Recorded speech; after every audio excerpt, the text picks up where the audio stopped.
Oh, hey. My father was a preacher. Man of the word, as they say. Literal. Every sentence. Every verse. If it said it, that was it. No room for interpretation. No space for metaphor.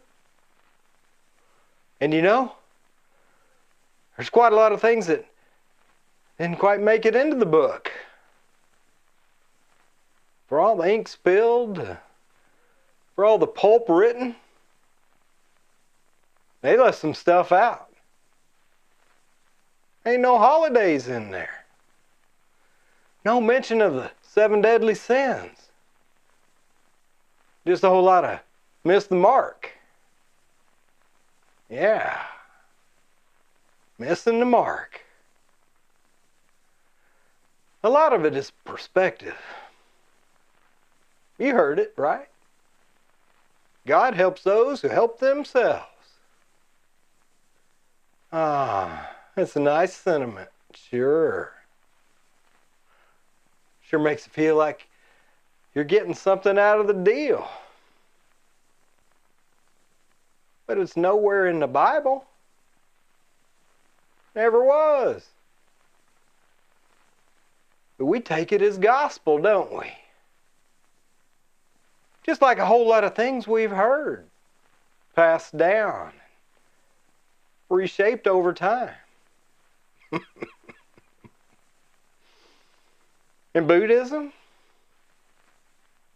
people love to say Buddhism is just Hinduism without the caste system, without all the dogma.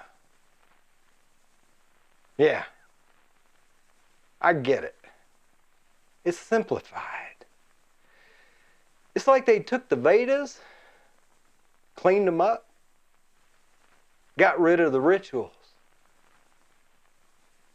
But at the heart of it all the stories, all the rituals, all the different faces of faith, they say the same thing. Treat others how you want to be treated.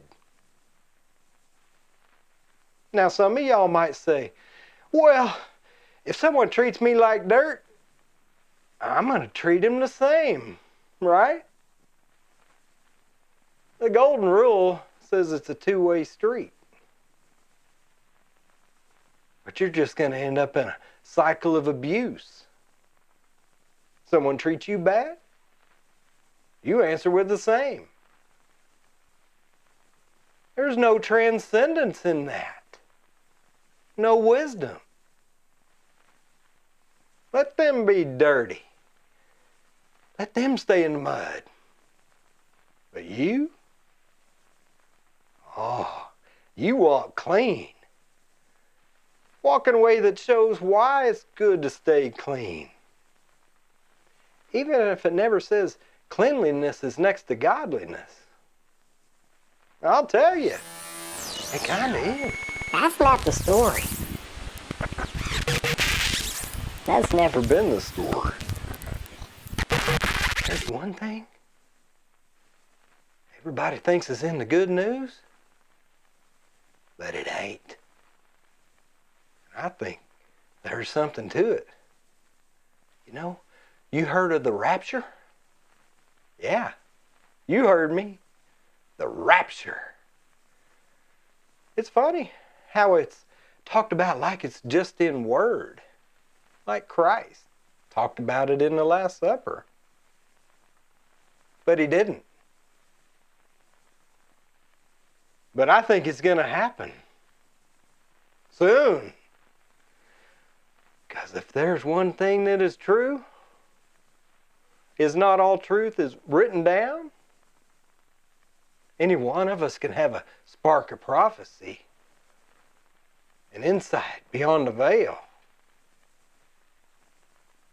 Doesn't matter what you believe, whether you're Christian, Buddhist, or just figuring it out. I think that call's coming. I'm not asking you to believe in anything. for anything other than being your true self. But hear me out. If you feel it, if you hear that signal, that tingle creeping up your spine like a electric buzz, just barely there, you better listen. You better pay attention. I think transcendence is coming. Like the aurora borealis shielding us from the sun's radiation. A force bigger than anything we've ever dreamed. Big Daddy, he or it's sending out the call. And all we got to do is answer. What if it's all been waiting for us? What if it's just time? Time for us to realize that. Realize that despite everything, despite the wars, despite the separation, despite the confusion, we're all being called home. No matter where we're from. No matter what we believe. That's the thing now. It doesn't matter what's in the book. What's been said. What's been passed down. There's something universal about it. Something in the air. In the space between the words. The real story, the one that hasn't been told yet, is coming. And when it does,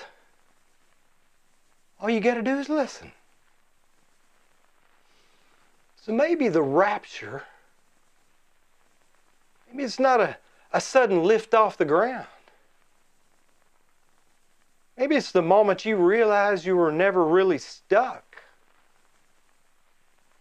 That you were always free. You've been free. Waiting. Just waiting to see it all unfold. Perichoresis.